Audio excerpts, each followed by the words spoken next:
Hello everyone, आज मैं revision कर रही हूँ स्ट्रक्चर ऑफ एटम। एटम जो होता है ये नॉन डिविजिबल होता है। डाल्टन एटॉमिक थ्योरी के अकॉर्डिंग एटम जो था ये अल्टीमेट पार्टिकल ऑफ मैटर था। डाल्टन एटॉमिक थ्योरी के अकॉर्डिंग 3 लॉ है, law conservation of mass, law constant composition and law of multiple proportion. 19th century के एंड में डाल्टन थ्योरी को रॉन्ग बताया गया क्योंकि डाल्टन के अकॉर्डिंग एटम डिविजिबल नहीं था। बट एटम जो होता है ये बना रहता है सब एटॉमिक पार्टिकल से, like electron, proton and neutron. फिर एनसीईआरटी के नेक्स्ट लाइन में दिया गया है माइकल फराडे जो थे वो इलेक्ट्रिसिटी पास किए सॉल्यूशन इलेक्ट्रोलाइट से, तो रिएक्शन होता है मतलब कि केमिकल रिएक्शन होता है कैथोड पे।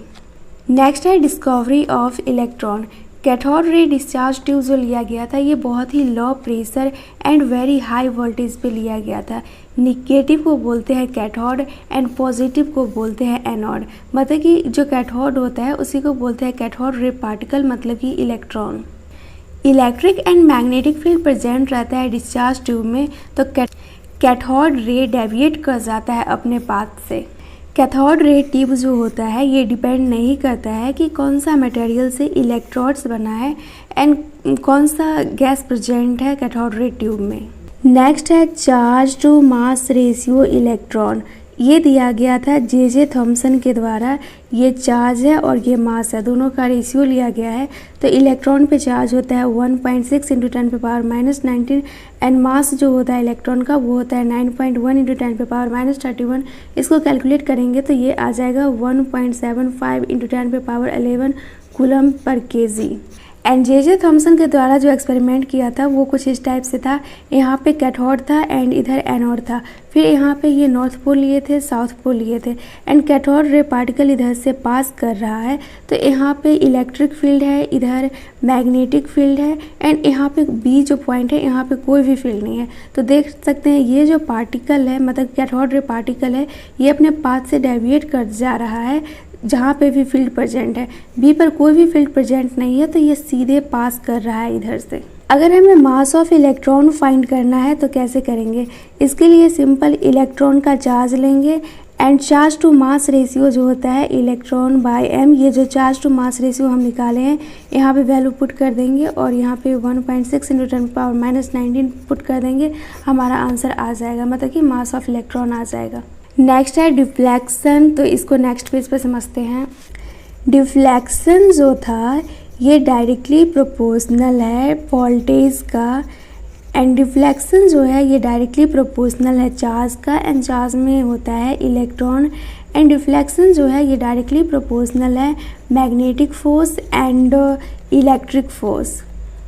एंड मैग्नेटिक फोर्स के जगह पे हम लिख सकते हैं F को लिख सकते हैं QVB, तो यहाँ पे आ गया मैग्नेटिक फील्ड एंड इसकी जगह पे हम लिख सकते हैं QE, ये आ गया इलेक्ट्रिक फील्ड। तो हम देखे थे जब कैथोड रे पार्टिकल पास करता है तो ये V माने थे, इसको A माने थे एंड इसको C माने थे। तो ये जब यहाँ पे कोई भी फील्ड प्रेजेंट था तो ये जो रे पार्टिकल था वो डेविएट था, बट यहाँ पे कोई भी फील्ड प्रेजेंट नहीं था तो रे पार्टिकल जो था वो आसानी से बिना डेविएट हुए पास कर गया। तो वही यहाँ पे दिया गया है डिफ्लेक्शन जो है वो डायरेक्टली प्रोपोर्शनल है वोल्टेज का, डायरेक्टली प्रोपोर्शनल है चार्ज का मतलब कि इलेक्ट्रॉन का एंड डायरेक्टली प्रोपोर्शनल है magnetic force and electric force का। नेक्स्ट है charge on electron. Charge on electron दिया गया था R.A. मिल्टन के द्वारा। ये दिए थे वाइल्ड ड्रॉप एक्सपेरिमेंट के बेसिस पे, ये डिटरमाइन किए थे चार्ज कितना होता है इलेक्ट्रॉन पे। तो इन्हीं के अकॉर्डिंग चार्ज जो इलेक्ट्रॉन पे है वो -1.6 × 10⁻⁻19 है। नेक्स्ट है discovery of proton and neutron. Canal रे कैरी करता है पॉजिटिव चार्ज पार्टिकल एंड ये डिपेंड करता है कौन सा गैस प्रेजेंट है कैथोड रे ट्यूब में। चार्ज टू मास रेशियो जो पार्टिकल का होता है ये डिपेंड करता है गैस पर, बट वही कैथोड रे पार्टिकल जो था ये गैस पे डिपेंड नहीं करता था। Q बराबर Ne होता है, पॉजिटिव चार्ज पार्टिकल कैरी करता है फंडामेंटल यूनिट्स इलेक्ट्रिक चार्ज का। Different electric and magnetic behaviour होता है कंपेयर टू इलेक्ट्रॉन, मतलब कि इसमें जितना भी चीज़ होता है वो अपोजिट होता है इलेक्ट्रॉन के कंपेयर में। नेक्स्ट है चैडविक। चैडविक जो थे ये डिस्कवर किए थे न्यूट्रॉन को। ये बम्बार्ड किए थे अल्फ़ा पार्टिकल से थिन शीट जो बेरिलियम का था उस पे। तो इससे ये पता चला कि इलेक्ट्रिकल न्यूट्रल पार्टिकल जो है उसका मास स्लाइटली ग्रेटर देन है प्रोटॉन से, इसी को ये न्यूट्रॉन बोले। मास जो इलेक्ट्रॉन का होता है वो 9.1 इंटू 10⁻³ kg होता है। मास जो प्रोटॉन का होता है एंड न्यूट्रॉन का होता है वो बराबर होता है, बट न्यूट्रॉन का स्लाइटली ग्रेटर देन होता है प्रोटॉन से। यहाँ पे दिया गया 1.6 इंटू 10⁻27 kg होता है। एब्सोल्यूट चार्ज बाय चार्ज मतलब कि ये जो न्यूट्रॉन पे होता है ये 0 होता है। एनसीईआरटी में एक टेबल दिया गया है, वहाँ पे जाके देख सकते हैं, सारा का दिया है बट न्यूट्रॉन का 0 दिया गया है, तो ये आसानी से याद हो जाएगा। नेक्स्ट है एटॉमिक मॉडल ऑफ एटम, जो कि जे थॉमसन के द्वारा दिया गया था। इसको हम सिंपल समझ सकते हैं वाटरमेलन के एग्जाम्पल से। वाटरमेलन में जितना भी रेड वाला पार्ट होता है ये इसको मास मान लिए, और जो मतलब कि उसका सीड होता है उसको मान लिए वो इलेक्ट्रॉन। तो वही यहाँ पे दिया गया है कि मास जो एटम का जो मास होता है जे थॉमसन उनको एज्यूम कर लिए कि ये पूरे में डिस्ट्रीब्यूटेड है, मतलब कि पूरे एटम में, उसको पॉजिटिव चार्ज बोले। एंड जो वाटरमेलन में सीड होता है उसको वो इलेक्ट्रॉन मान लिए, बट ऐसा कुछ नहीं था। मास जो था एक स्मॉल वॉल्यूम में पूरा डिस्ट्रीब्यूट था, पूरा एटम में डिस्ट्रीब्यूट नहीं था मास। नेक्स्ट है अल्फ़ा, मतलब कि हीलियम जो रहता है उसको हम अल्फ़ा बोल सकते हैं। बीटा रे पार्टिकल को हम नेगेटिव बोल सकते हैं। गामा जो रहता है इसमें हाई एनर्जी रहता है एंड गामा से ही ओरिजिनेट होता है एक्सरे जो कि न्यूट्रल होता है। पेनिट्रेशन पावर देखें तो सबसे ज़्यादा होता है अल्फ़ा बीटा गामा ले तो सबसे ज़्यादा गामा का होता है, फिर बीटा का होता है, फिर अल्फ़ा का होता है। एंड आयोनाइजिंग पावर ले तो ये अपोजिट हो जाएगा, सबसे ज़्यादा अल्फ़ा का होगा, फिर बीटा का होगा, फिर गामा का होगा। इसलिए पेनिट्रेटिंग पावर जो है वो इन्वर्सली प्रोपोर्शनल है आयोनाइजिंग पावर का। नेक्स्ट है रदरफोर्ड न्यूक्लियस मॉडल एटम। सब ये अल्फ़ा पार्टिकल लिए उसको लीड प्लेट से पास करवाए, फिर गोल्ड फॉइल से पास हुआ, फिर ZNS के पास किया, जो कि ZNS जो रहता है ये फोटोग्राफिक प्लेट रहता है।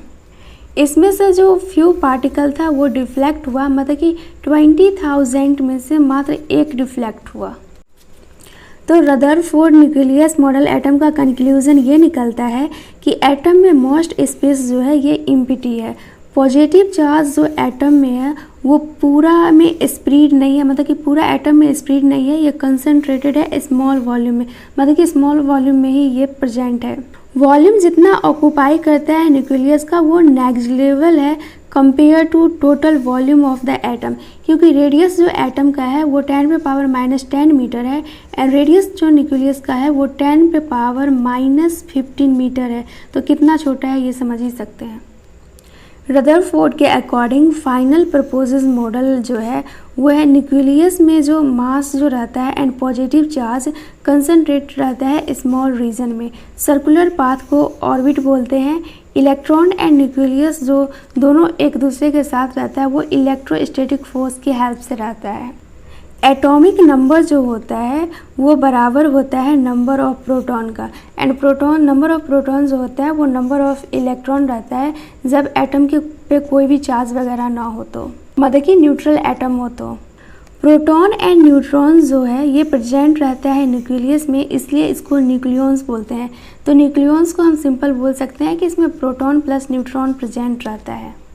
मास नंबर को हम ए बोलते हैं, मतलब कि इसको हम बोल सकते हैं टोटल नंबर न्यूक्लियंस, क्योंकि न्यूक्लियंस जो रहता है ये प्रोटॉन प्लस न्यूट्रॉन रहता है। बहुत स्टूडेंट को मैं कंफ्यूज देखती हूँ आइसो बार एंड आइसोटॉप में। देखो बार मतलब हमें सिंपल याद रखना है भार, एंड आइसो मतलब होता है सेम, तो हमें सिंपल याद हो जाएगा इसमें सेम वार। तो एग्जाम्पल के हेल्प से समझे तो C614 हो गया एंड N714 हो गया। तो देख सकते हैं ये दोनों में भार सेम है, भार मतलब मास नंबर, तो ये दोनों का मास नंबर सेम है तो ये आइसोबार की कैटेगरी में आ जाएगा।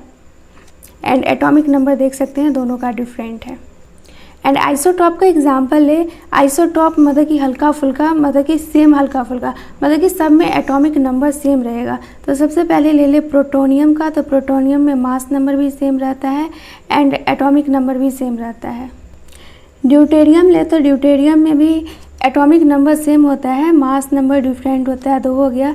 एंड फिर ले ट्राइटियम, तो इसमें भी एटॉमिक नंबर सेम रहता है, मास नंबर डिफरेंट होता है। तो देख सकते हैं सब में एटॉमिक नंबर सेम है, मतलब कि ये हो गया आइसोटॉप। एंड सब में मास नंबर डिफरेंट है। स्टेबिलिटी सबसे ज़्यादा होता है प्रोटोनियम में, फिर होता है ड्यूटेरियम में, एंड फिर होता है ट्राइटियम में। एनसीईआरटी में दिया गया है प्रोटोनियम का 19.9%, ड्यूटेरियम का दिया गया है 0.015% एंड ट्राइटियम का दिया गया है 10⁻⁻15%। ये 15% में है। जितना भी आइसोटॉप रहता है सबका केमिकल बिहेवियर सेम रहता है। तो वही यहाँ पे दिया गया है, देख सकते हैं आइसोबार है, आइसोबार का एग्जाम्पल लिया गया है। आइसोबार मतलब हमें समझना है कि सेम भार, तो सेम भार में मतलब कि सेम मास नंबर, तो 14 सेम मास नंबर है, मतलब कि C एंड N जो है कार्बन नाइट्रोजन जो है ये एक दूसरे का आइसोबार है। नेक्स्ट स्टेबिलिटी पूछा गया, तो स्टेबिलिटी सबसे ज़्यादा प्रोटियम का होता है, फिर ड्यूटेरियम का होता है एंड फिर ट्राइटियम का होता है। तो प्रोटियम का जो होता है इसका 99.9% होता है, ड्यूटेरियम 0.015% होता है एंड ट्राइटियम 10⁻⁻15% होता है।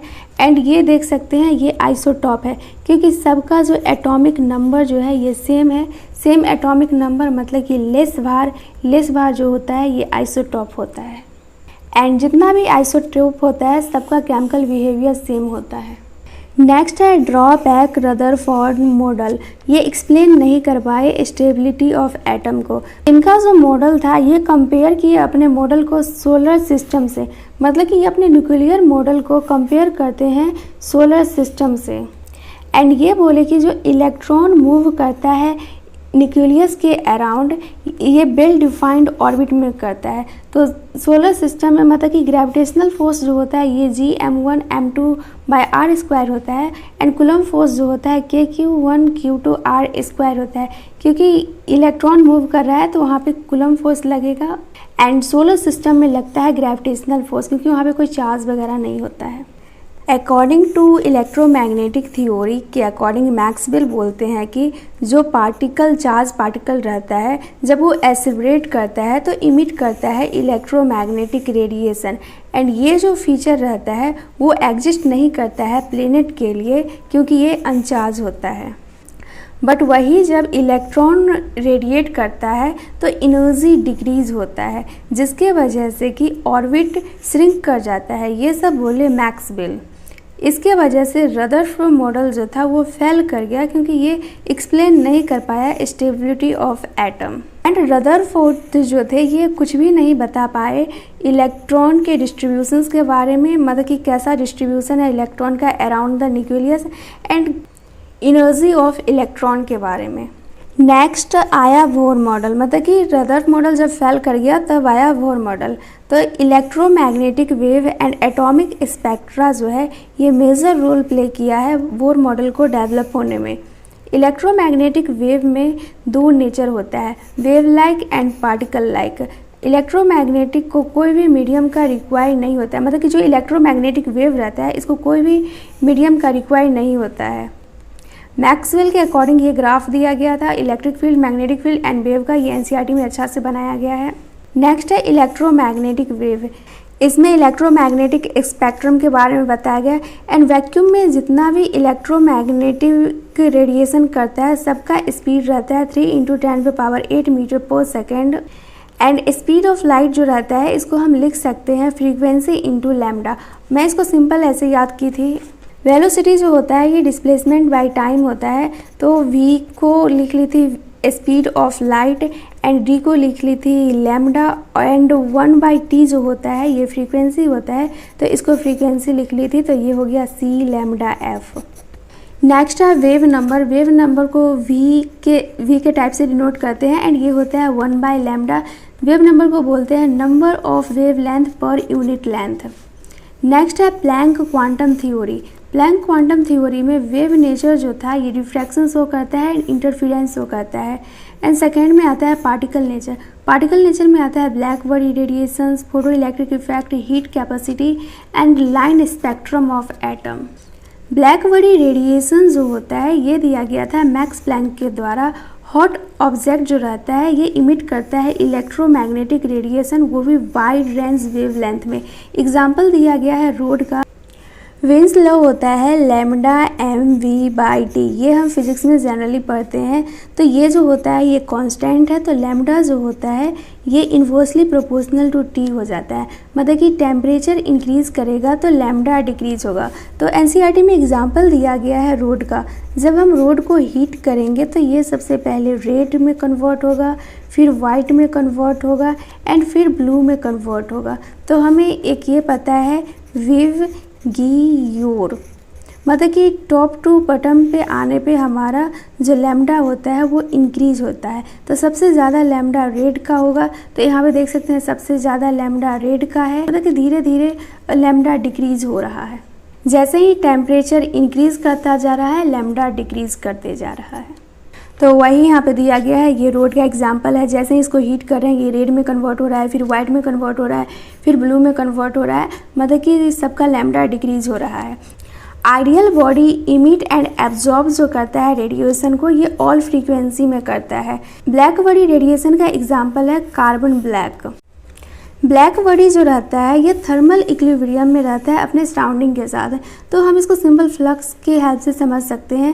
फ्लक्स में जितना इन करेगा उतना आउट करेगा, तभी ये इक्विलिब्रियम में रह पाएगा। वही यहाँ पे बोल रहा है जितना हीट इन करेगा उतना हीट आउट करेगा, तब ये इक्विलिब्रियम में रहेगा सराउंडिंग के साथ। नेक्स्ट ग्राफ दिया गया है इंटेंसिटी एंड लैम्डा के बीच में। इंटेंसिटी इधर जो है ये इंटेंसिटी है एंड इधर लैम्डा है। लैम्डा लिया गया है 1000, 2000, 3000 एंड हमें पता है कि वाइन्स लॉ जो होता है वो lambda M V by T होता है। मतलब कि लैम्डा जो होता है वो इन्वर्सली प्रोपोर्शनल टू टी होगा। जैसे ही टेम्परेचर बढ़ेगा लैम्डा डिक्रीज होगा, या जैसे ही लैम्डा बढ़ेगा टेम्परेचर डिक्रीज होगा। तो एनसीईआरटी में जो ग्राफ दिया गया है वो कुछ इस टाइप से दिया गया है।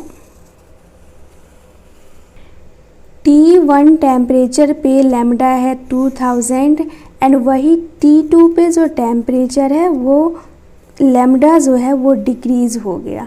मतलब कि जैसे ही टेम्परेचर इंक्रीज़ हुआ लैम्डा डिक्रीज़ हो गया एंड जो ग्राफ था वो शिफ्ट हो गया बैकवर्ड। मतलब कि जो ग्राफ था वो शिफ्ट हो गया जिधर शॉर्टर वेवलेंथ है। तो वही यहाँ पे दिया गया है, ये है इंटेंसिटी, ये है लैम्डा 1000, 2000 एंड 3000। तो लैम्डा जो होता है ये इन्वर्सली प्रोपोर्शनल टी होता है। जैसे ही हम लैम्डा इंक्रीज़ करते हैं टेम्परेचर डिक्रीज़ हो जाता है। तो यहाँ पे देख सकते हैं 2000 है तो टेम्परेचर हमारा कम है एंड जैसे ही हम लैम्डा डिक्रीज़ किए हैं टेम्परेचर हमारा इंक्रीज़ कर गया है एंड कर्व जो था वो शिफ्ट हो गया है शॉर्टर वेवलेंथ के तरफ।